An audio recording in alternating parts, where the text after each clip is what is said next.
Good morning, good afternoon. I am not T-Ray. Some call me Ray Ray, but today you can just call me Raymond Brown. Grow to great, partnering for your success. Sounds exciting, doesn't it? But I don't want to start there. I actually want to tell you where this concept actually came from. About 2 years ago at JMU's Diversity Conference, I had the humble opportunity to present on another topic, but very similar in nature. It was called Grow or Die. Does that sound exciting? Grow or die. If you actually think about that statement in and of itself, it's actually very observable in the way life and nature actually functions.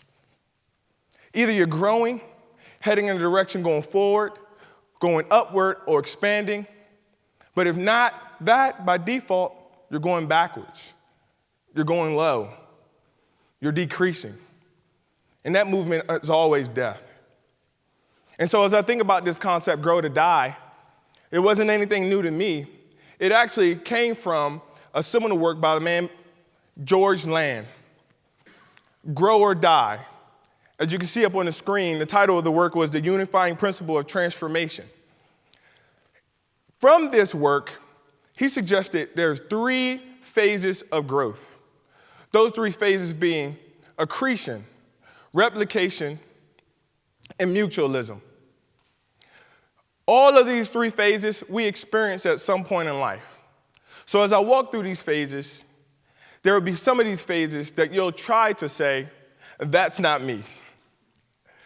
But as I walk through, it'll be very apparent that these are stages that we all walk through.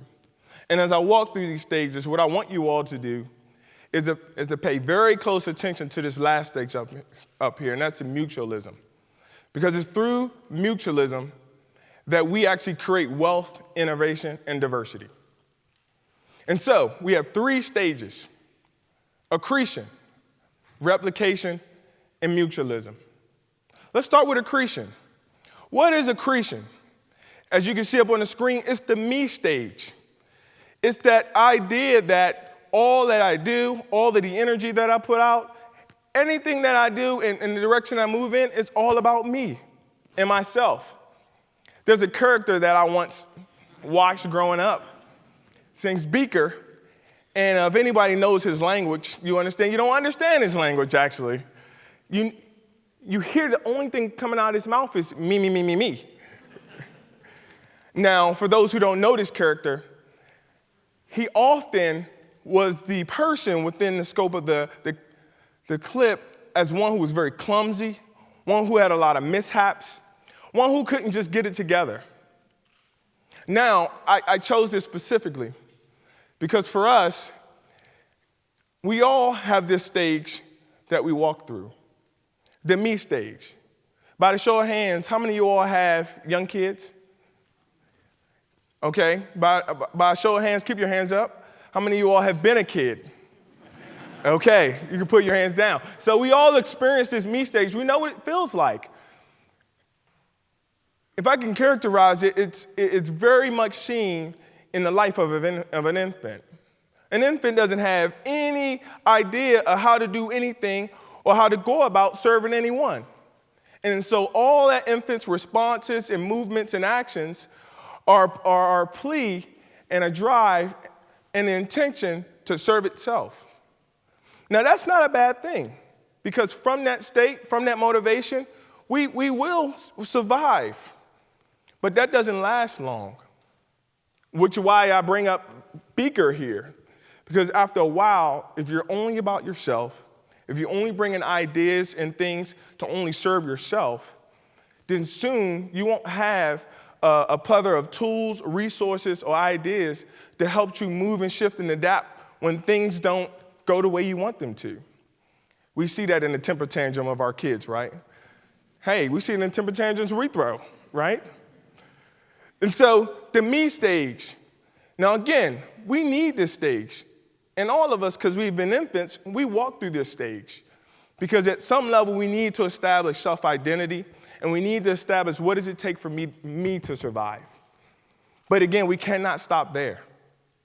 And so as he lays this stage out, he says the next stage that we have to move through, the next stage that actually is an indicator of us successfully understanding our way in the world, is replication. And that's the mine or your stage. Now, why do I use those two terms? Because in this stage, all that you do is to absorb others and others' ideas to actually replicate yourself. And so as you think about mine, you get to a point where you understand what success means. And so then from that, you partner with other individuals, with other ideas and other resources that help to replicate that. Now, again, that is a great thing, right? Until you get to the point where there's a threat, or an individual comes around and poses a different thought, or a competitor comes around that's doing something new or innovative. Now you're in trouble. And so as we think about this, the positives of this stage is that when we replicate and when we get with groups of people who are like us, it's called sameness, then we actually are able to communicate quickly. We actually can increase the predictability of how things are going to act and how things are going to go. And even further, we don't have to work hard, right? We have our own language, we have our own jokes. I mean, things just we're in our comfort zone. That's what we call it, right? And so this looks like us going to the same conferences with the same people, or us joining the same clubs. It's just a natural way that we operate and move. But again, not a bad thing, because in and of itself, it is a stage of growth. But we can't stop there.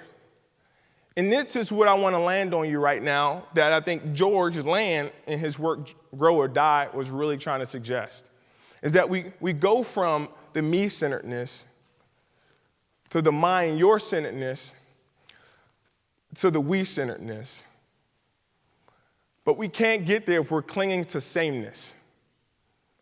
And my good friend right here, my co-facilitator behind me, Bruce Lee, he says this: people try to hold on to sameness, but it's in this sameness that we prevent ourselves from growing.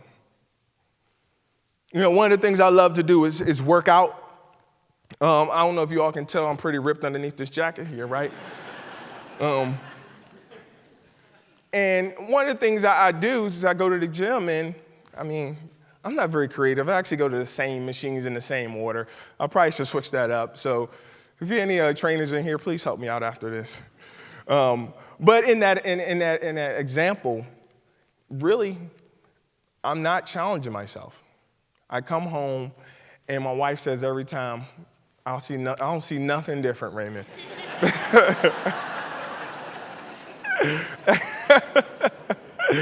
and so I'm still working through it in my mind.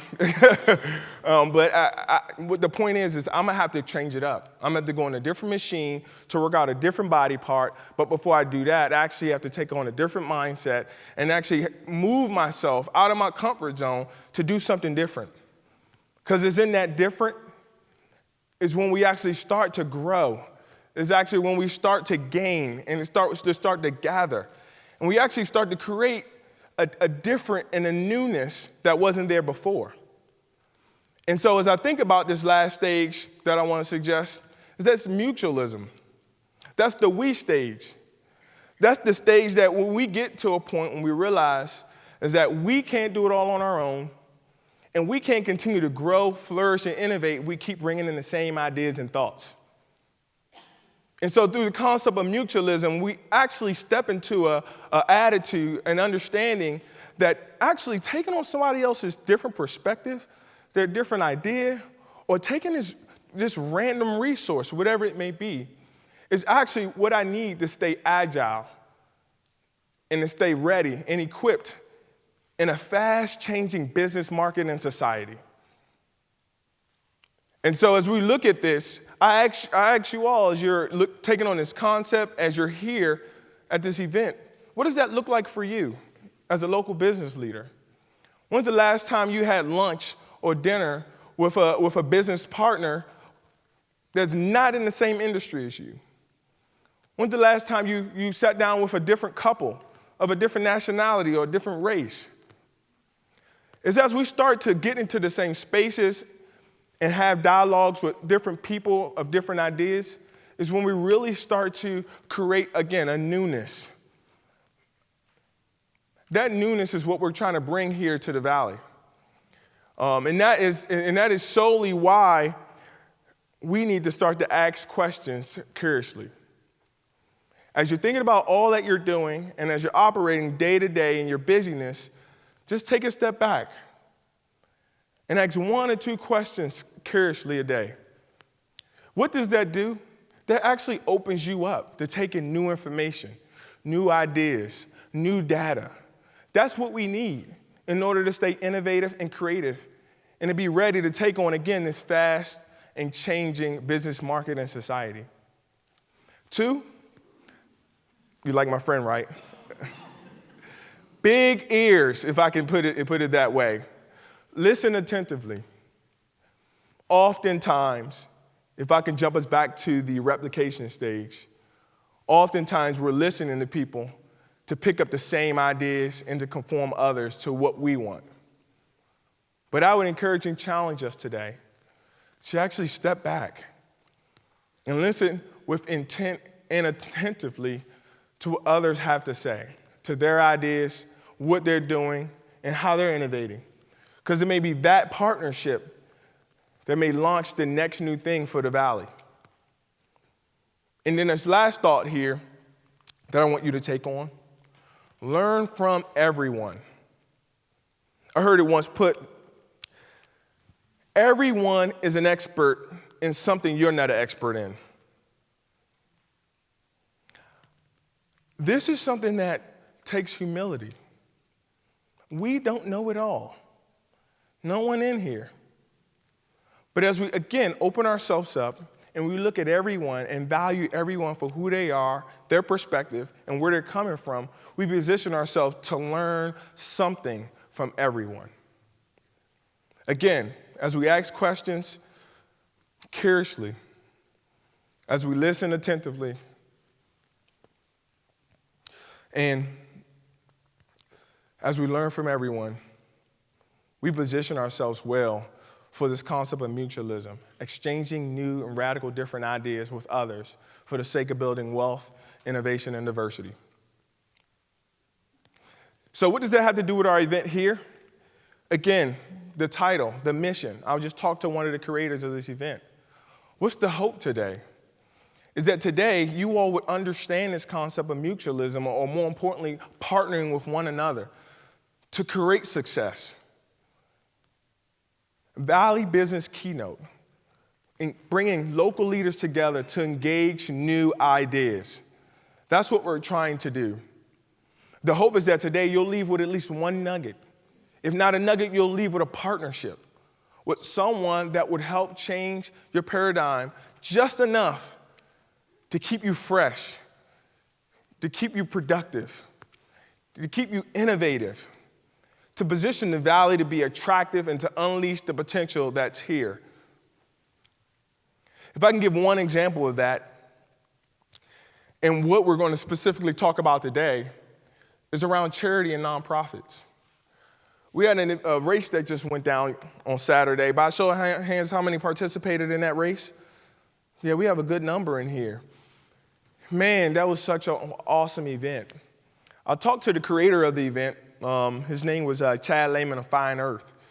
We had a conversation earlier today because I wanted to know what made you, what prompted you to put this event on? Well, you know, Chad, in talking to him, he didn't mind me sharing this of him. Chad is one, he would confess that he suffers with depression. Now, ironically enough, Chad's not a veteran or a warrior, but Chad understood the struggle that our warriors are going through with PTSD. And even though he wasn't a veteran or warrior, he still saw himself as a person who can come alongside and partner with a cause to bring some resources and to bring some new ideas to help with this issue. And so Chad went 4 weeks, hit the ground himself, and was able to raise about $65,000. Isn't that great? Right?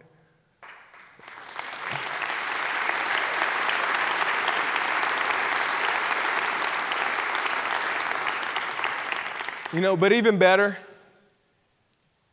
Chad got to the point where he realized, hey, I don't have to do this by myself.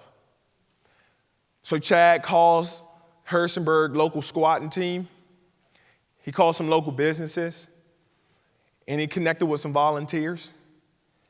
And within under 8 weeks, they were able to raise an additional $180,000 and put on an all-day event for the local community. Partnership at its finest.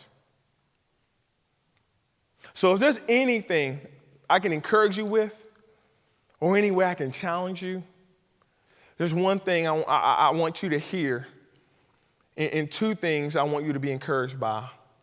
The one thing is, we need to partner. Because again, in partnership is when we actually create the most success. Two, today we'll talk about charity and nonprofit through our excellent speaker, Dan. We're doing a great job here in the Valley. I'm proud to be a part of this community. We're doing a wonderful job. But what Dan is going to do, he's going to present some wonderful new ideas about charity and nonprofit.